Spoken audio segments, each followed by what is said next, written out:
అధిక వడ్డీ ఆశ చూపి కోట్ల రూపాయలతో దంపతులు ఉడాయించారు. తమ సంస్థలో పెట్టుబడులు పెడితే తక్కువ సమయంలోనే భారీగా ఆర్జించవచ్చని మాయమాటలతో నమ్మించిన బోర్డు తిప్పేసిన ఘటన హైదరాబాద్ ఉప్పల్లో జరిగింది. కోట్లలో డబ్బులు సమకూర్చుకొని ఉడాయించడంతో బాధితులు పోలీసులను ఆశ్రయించారు.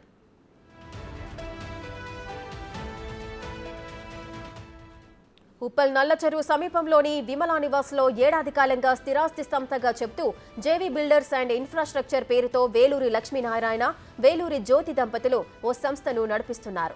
ఈ సంస్థను గతంలో బోడుప్పల్, మేడిపల్లిలో నడిపించి అక్కడి నుంచి ఉప్పల్కు మార్చారు. రకరకాల ఆకర్షణీయమైన స్కీమ్లతో పెట్టుబడుల రూపంలో భారీగా డబ్బులు వసూలు చేశారు. 10 లక్షలు పెడితే ప్రతి 15 రోజులకు 20,000 వడ్డీతో పాటు అసలు 1,00,000 చొప్పునిస్తామని వినియోగదారులను నమ్మించారు. పెట్టుబడి పెట్టిన వారికి మరింత నమ్మకం కలిగించేందుకు కొందరి పేరిట వ్యవసాయేతర భూములను కూడా రిజిస్ట్రేషన్ చేశారు.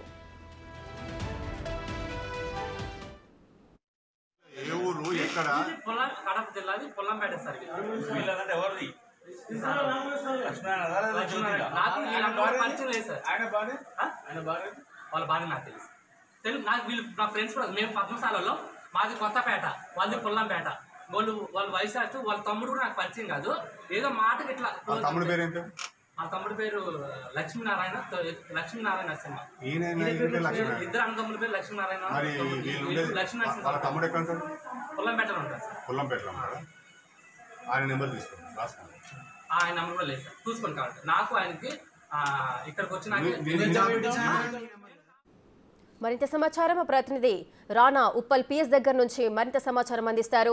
రానా, చెప్పండి, అసలు ఏం జరిగింది? అధిక వడ్డీ ఆశ చూపి ఓ దంపతులైతే చాలా మందిని మోసం చేసిన ఘటన వెలుగులోకి వస్తోంది. ఈ విషయానికి సంబంధించి పోలీసులు ఏమంటున్నారు? వారి వద్ద ఎటువంటి సమాచారం ఉంది? రేఖ, ఒకటి గారు, ఇద్దరు గారు, ముగ్గురు గారు, దాదాపు 3,000 మంది దాకా ఒక్కొక్కరికి ₹1,00,000 నుంచి దాదాపు 10 లక్షల వరకు కూడా వీరందరూ కూడా డబ్బులు కట్టారు. డబ్బులు కట్టిన అధిక వడ్డీ వస్తుంది, పైగా దాదాపు 2 సంవత్సరాల పాటు కూడా అందరికీ కూడా డబ్బులు పేమెంట్ చేశాడు. ఆ నమ్మకంతోనే ఇంకా కొత్త మందిని కూడా వీరు జాయిన్ చేసినటువంటి నేపథ్యం కాబట్టి కుటుంబ సభ్యుల్ని కానీ ఫ్రెండ్స్ని కానీ వీళ్ళందరినీ కూడా ఈ యొక్క స్కీమ్లో వారు జాయిన్ చేయించారు. జాయిన్ చేసిన తర్వాత మొత్తంగా ఈ జేవీ బిల్డర్స్ సంబంధించినటువంటి దంపతులు ఇద్దరు కూడా విచారణ చేసినటువంటి నేపథ్యంగా పడుతుంది. మొత్తం ఇప్పుడు వారు ఎక్కడ పోయారో కూడా ఎవరికి తెలియనటువంటి నేపథ్యంగా పడుతుంది. దాదాపు 3,000 మంది దాకా కూడా డబ్బులు కట్టిన నేపథ్యంలో ఈ 3,000 మంది అంతా కలుపుకుని 800 నుంచి 1,000 కోట్ల రూపాయల వరకు కూడా డబ్బులు పోగు చేసుకుని తాను వెళ్లిపోయినట్టుగా మనకు సమాచారం ఉంది. ఇది పెద్ద స్కామ్ గానే వీరు పరిగణిస్తున్న నేపథ్యం కాబట్టి మనం విజువల్లో చూస్తున్నాం.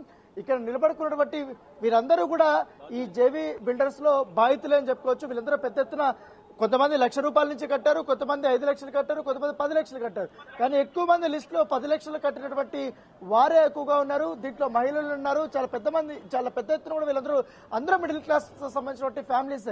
వీళ్ళందరూ కూడా ఎంతో నమ్మకంగా కూడా తమకు డబ్బులు వస్తాయి, తిరిగి రిటర్న్ వస్తాయనేసి కూడా అందరూ డబ్బులు కట్టారు. కాకపోతే టైం చూసి వారు విచారణ చేసినటువంటి నేపథ్యం అయితే కనపడుతుంది. ప్రస్తుతం బాధితులతో మనం మాట్లాడడానికి ప్రయత్నిద్దాం. ఏంటి వారు ఇచ్చినటువంటి హామీ ఏంటి? వీరు దేన్ని చూసుకుని వీరు అంత పెద్ద డబ్బులు వీరు కట్టాల్సి వచ్చిందని కూడా ఆ స్కీమ్ డీటెయిల్స్ ఏంటి, వారు ఏం నమ్మకం పలికారనేది కూడా ఒకసారి మనం కనుక్కుందాం. అంటే ఏంటండి, ఏం చెప్పారు జేవీ బిల్డర్స్? ఎందుకంటే 3,000 మంది దీంట్లో డబ్బులు కట్టారని చెప్తున్నారు, నిజమేనా? అవునండి, 3,000 మందికి పైన ఉంటారని తగ్గరండి. వీళ్ళు ఏం చేసినంటే పైసా ఇన్వెస్టిన్ అని పెట్టి మా ల్యాండ్స్ ఉన్నది, మా ల్యాండ్ల మీద మేము ప్రాపర్టీ మీద మీకు మేము ఇస్తాము. మేము ఏంటంటే మాకు మీరు 1,00,000 పెడితే మీకు ₹4,000 లక్షకు ₹4,000 ఇంట్రెస్ట్ ఇస్తాము. 10 నెలల్లో 10,000 ప్లస్ 4,000 ₹14,000 చొప్పున మీకు నెలలకు ఇస్తామని చెప్పి నమ్మబలికిరండి. నమ్మబలికి మాతోని 1,00,000 నుంచి వెళ్ళి నేను 7 లక్షలు కట్టించిందండి. 7 లక్షల రూపాయలలో ఒక టీం లీడర్ ఉంటుందండి.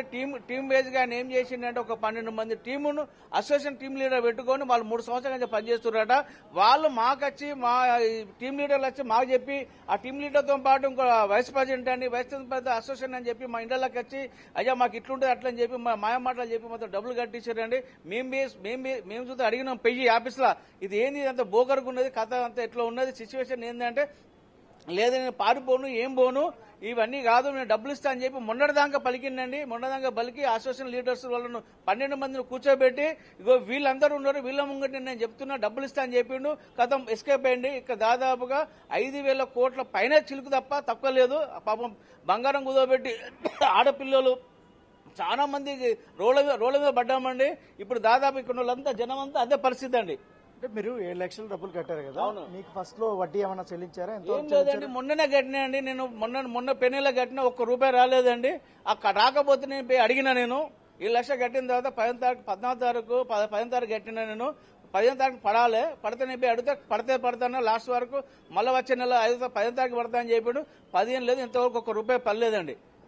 ₹1 పడలేదు. మేము అసోసియేషన్ అడిగినామండి, ఆ టీం లీడర్ని అడిగినాం. మేము పట్టుకుంటాం అని చెప్పి ఇప్పుడు అసోసియేషన్ కొంతమంది వచ్చారు, కొంతమంది ఎస్కేప్ అయ్యారండి. దాంట్లో పూర్తిగా సహకరిస్తలేరు కొంతమంది అసోసియేషన్ వాళ్ళు.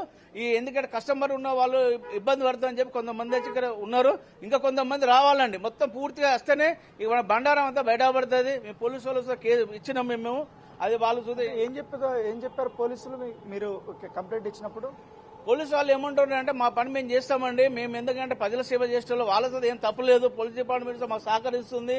ఎందుకంటే వాళ్ళు పబ్లిక్ ప్రాపర్టీ కదండి. పబ్లిక్ ఎవరైనా రూపాయి పోయినా వాళ్ళతో బాధపడే వాళ్ళు, వాళ్ళ దాంట్లో డిపార్ట్మెంట్ వచ్చి కట్టిన వాళ్ళు ఉన్నారు. దీంట్లో పోలీస్ డిపార్ట్మెంట్ వాళ్ళు చాలా మంది తెలుగు కళ్ళతో కట్టారండి. మేము తెలియక మాకేం ఎడ్యుకేషన్ లేక మేము కట్టినాం. చాలా మంది ఉన్నారు. పిసుక సత్తాలు ఒక్కొక్కరు రోడ్డు ఎవరిని వాడే పిసుక సస్తున్నారండి. సో చూస్తున్నాము, దాదాపు పెద్ద మొత్తంలో సంబంధించిన కట్టిన వారే ఎక్కువగా కనపడుతున్నారు. వీళ్ళందరూ కూడా మిడిల్ క్లాస్ ఫ్యామిలీస్. అలాగే కొంతమంది తన ఫ్రెండ్స్ ని వీళ్ళందరూ కూడా జాయిన్ చేయించారు. నమ్మకంతో డబ్బులు ఇస్తారనుకుంటే వాళ్ళకి కొంతమందికి ఇచ్చారు, కానీ లాస్ట్ మూమెంట్ లో అతన్ని ఎత్తేసే సీజన్ ఎప్పుడైతే ఉందో 2 నెలలు 3 నెలల ముందు కొంతమంది కట్టిన వాళ్ళు పూర్తి స్థాయిలో వాళ్ళు నష్టపోయినటువంటి ఆ నేపథ్యం అయితే కనపడుతుంది. ఇప్పుడైతే కేవలం మీడియాలో కథనాల ద్వారా తెలుసుకున్న వాళ్ళు, కానీ అలాగే తాము మోసపోయామని తెలుసుకున్న వాళ్ళు కొంతమంది మాత్రమే ఇక్కడికి ఉప్పల్ పోలీస్ స్టేషన్ కి వచ్చారు. మిగతా వాళ్ళందరూ కూడా అందరూ ఇక్కడికి రావడానికి వారు ప్రయత్నిస్తున్న నేపథ్యం కాబట్టి ఇప్పటికే ఉప్పల్ పోలీస్ స్టేషన్ లో ఏసీపీ ఉన్నారు, ఏసీపీని కలిశారు, అలాగే సీఐని కలిశారు. కలిసిన తర్వాత వారి యొక్క మొత్తం కంప్లైంట్ కూడా రాసిచ్చారు. ఎవరెవరు ఎంత డబ్బులు ఇచ్చారనేది కూడా వారు అక్కడ రాసినటువంటి నేపథ్యం ఏర్పడితే, అయితే ఏ పర్పస్ మీద వీరు ఇచ్చారని దానిపై కూడా రాశారు. వీళ్ళ దగ్గర ఉన్నటువంటి ఇప్పటికే అగ్రిమెంట్ కాపీలు కూడా ఉన్నాయని చెప్తున్నారు. డబ్బులు తీసుకున్నప్పుడు కూడా డబ్బులు రీపేమెంట్ కూడా మేము ఈ యొక్క బేసిస్ మీద కూడా మేము చేస్తామనేసి కూడా వాళ్ళు దంపతులు ఇద్దరు చెప్పారు. కాకపోతే ఇప్పుడు మాత్రం వాళ్ళు ఎక్కడికి వెళ్లారో తెలియట్లేదు. ఎందుకంటే మాకు అనుమానం వచ్చింది. ఇప్పటికే 2 నెలలు 3 నెలలు డబ్బులు పడకపోయే కొద్దికి మేము అందరము అక్కడికి వెళ్ళాము. వెళ్ళిన తర్వాత అక్కడ అడిగితే ఎవరు లేరు. పైగా అక్కడ పనిచేస్తున్నటువంటి వ్యక్తులు ఎవరైతే ఉన్నారో వివిధ దీనిలో ఎవరైతే ఎగ్జిక్యూటివ్స్ కానీ వైస్ ప్రెసిడెంట్ కానీ మార్కెటింగ్ సంబంధించిన వారందరినీ కూడా మేము ఆరా తీసినప్పటికీ కూడా ఎటువంటి రెస్పాన్స్ లేకపోయేసరికి మేము పోలీసులని ఆశ్రయించామనేసి కూడా వారు చెప్తున్నారు. అయితే పోలీసులు చాలా జాగ్రత్తగా ఈ కేసును డీల్ చేస్తున్న నేపథ్యం కాబట్టి, ఎందుకంటే బాధితులు దాదాపు 3,000 మంది దాకా ఉన్నారు. సో ఈ కేసు చాలా పెద్ద స్థాయిలోనే ఉంది నిజంగానే. అయితే వీళ్ళకు కొంతమంది బాధితులకి వారి దంపతులు ఇద్దరు వారు చెప్తున్నారు, ఎందుకంటే మేము ఇన్వెస్ట్మెంట్ మీ దగ్గర తీసుకున్నటువంటి డబ్బులు మేము వేరే చోట ఇన్వెస్ట్మెంట్ చేసాం. ఆ ఇన్వెస్ట్మెంట్ లో చాలా వరకు కూడా నష్టాలు చవిచూసే, కొన్ని చోట్ల మా అకౌంట్లు ఫ్రీజ్ అయిపోయి కొన్ని దీనిల వల్ల అనేది కూడా కొన్ని టెక్నికల్ కారణాలు వీరికి కొంతమందికి చెప్పినట్టుగా తెలుస్తుంది. అయితే కొంతమంది వారు దానికి ఓకే అనుకున్నప్పటికీ చాలా వరకు కూడా డబ్బులు రాకపోయేందుకు వీళ్ళందరూ తాము మోసపోయాం, వీళ్ళందరూ కూడా మమ్మల్ని ఫ్రాడ్ చేస్తున్నారనేసి కూడా వారు గ్రహించి ఇప్పుడు ఉప్పల్ పోలీస్ స్టేషన్ కి వీరందరూ వచ్చినటువంటి నేపథ్యం కాబట్టి మనం విజువల్ లో చూస్తున్నా, ఎక్కడ చూసినా వీరే చెట్టు కింద కూడా వీళ్ళందరూ కూడా అందరూ ఇక్కడే ఉన్నారు. కానీ ఎక్కువ మంది వారు మాట్లాడడానికి ముందుకు రావటం లేదు. ఎందుకంటే తాము ఎంత ఇచ్చామో ఒకవేళ మేము బయట మాట్లాడితే ఎంత వరకు వెళ్తుందో, మా డబ్బులు తిరిగి వస్తుందో రాదో అనేది కూడా వారొక డౌట్ తో సంశయిస్తున్నటువంటి నేపథ్యం కాబట్టి మహిళలు ఉన్నారు, వీళ్ళందరూ కూడా ఉన్నారు. వీళ్ళందరూ కూడా దాదాపు కొంతమంది మహిళలు అయితే వాళ్ళు 10 లక్షల దాకా కూడా ఇచ్చినట్టుగా మనకు సమాచారం అందుతుంది. సో ఏదైనా ఈ కేసు అనేది చాలా పెద్దగానే కనపడుతుంది. ఏదే మొదటగా రియల్ ఎస్టేట్ వెంచర్స్ లో పెట్టుబడులు పెట్టించుకున్న స్టార్ట్ అయింది. తర్వాత అనేక స్కీమ్స్ కూడా తీసుకొచ్చారు. ఒకరినొకరు నమ్మించి దాదాపు 2 సంవత్సరాల పాటు మంచి పేమెంట్ చేశారు. టైం టు టైం పేమెంట్ చేశారు. పేమెంట్ అయిన తర్వాత అందరూ నమ్మబలికిన తర్వాత ఎక్కువ మంది ఎగబడ్డారు. దీంతో కేవలం ఒక వీరు మాత్రమే కాకుండా చాలా మంది డిపార్ట్మెంట్ సంబంధించినటువంటి వారు కూడా డబ్బులు కట్టారు, టీచర్స్ కట్టారు, రియల్ ఎస్టేట్ లో పనిచేసినటువంటి వారు కట్టారు, మిడిల్ క్లాస్ ఫ్యామిలీస్ సంబంధించిన చాలా వరకు కూడా దాదాపు వాళ్ళే 2,000 మంది దాకా ఉంటారు. సో వాళ్ళందరూ కూడా కూడబెట్టుకున్నటువంటి డబ్బులందరూ కూడా నెల నెల డబ్బులు ఇస్తున్నాళ్లే, వడ్డీతో కలిపి అసలు కూడా ఇస్తున్నాడనే ఉద్దేశంతో డబ్బులు కట్టినటువంటి నేపథ్యం కనబడుతుంది. అంత హ్యాపీగా పోగు చేసుకున్నాడు, ఒక టీం రెడీ చేసుకున్నారు. ఆ టీంలో ఎవరికి డౌట్ రాకుండా వాళ్ళకి మాత్రం నెల నెల శాలరీలు ఇచ్చుకుంటున్నారు. వాళ్ళు వచ్చి ఈ బాధితుల్ని మేనేజ్ చేసే కార్యక్రమాలని ఇన్ని రోజులు వాళ్ళు చేస్తూ వచ్చారు. సో ఇప్పుడు వాళ్ళు కూడా వాళ్ళకే అర్థమైంది కాబట్టి వీళ్ళు చేతులు ఎత్తేసారు. ఇప్పుడు ఆ దంపతులు ఎక్కడికి వెళ్ళారు ఇప్పుడు ఎవరికి తెలియదు. సో ఈ నేపథ్యంలో వారి యొక్క ఇప్పటికే కంప్లైంట్ ఇచ్చినటువంటి పరిస్థితుల్లో వారు ఎక్కడికి వెళ్లారు, వాళ్ళు ఏంటి అనేది కూడా వారు దాదాపు 3 నెలల నుంచి కూడా వాళ్ళ యొక్క కదలికల పైన కూడా పూర్తి స్థాయిలో పోలీసులు దర్యాప్తు కూడా చేస్తున్నటువంటి నేపథ్యం అయితే కనపడుతుంది. వారు వాడినటువంటి ఫోన్లు కానీ ఇవన్నీ కూడా ట్రాకింగ్ చేస్తున్నటువంటి పరిస్థితి కనపడుతుంది. ఇప్పటికే ఏసీపీ ఈ కేసుని చాలా ఛాలెంజింగ్ గా తీసుకొని దర్యాప్తు చేస్తున్నారు. ఇంకా బాధితులు రావాల్సి ఉంది కాబట్టి వారందరూ వచ్చిన తర్వాత పూర్తి స్థాయిలో వాళ్ళ ఇన్ఫర్మేషన్ అంతా తీసుకున్న తర్వాత ఎగ్జాక్ట్ గా ఈ కేసులో ఎంతవరకు స్కామ్ జరిగింది, ఎంతవరకు ఫ్రాడ్ జరిగింది, ఇప్పటి వరకు అంచనా ప్రకారం 800 కోట్ల నుంచి 1000 కోట్ల వరకు కూడా అంచనా ప్రకారం అనుకుంటున్నారు కాబట్టి అది కూడా ఒక్కొక్కరు ₹1,00,000 నుంచి 10 లక్షల వరకు ఇచ్చినటువంటి వారు. సో అందరూ వస్తే మాత్రం 3,000 మంది దాకా కూడా ఈ యొక్క అసోసియేషన్ లో ఉన్నారు కాబట్టి అందరూ బాధితులుగా వచ్చిన తర్వాత ఈ కేసు స్కామ్ అనేది చాలా పెద్ద స్థాయిలో ఉంటుంది అనేసి కూడా వారు చెప్తున్నటువంటి నేపథ్యం కనపడుతుంది. Rekha. Right, thank you Rana, thanks for the live details.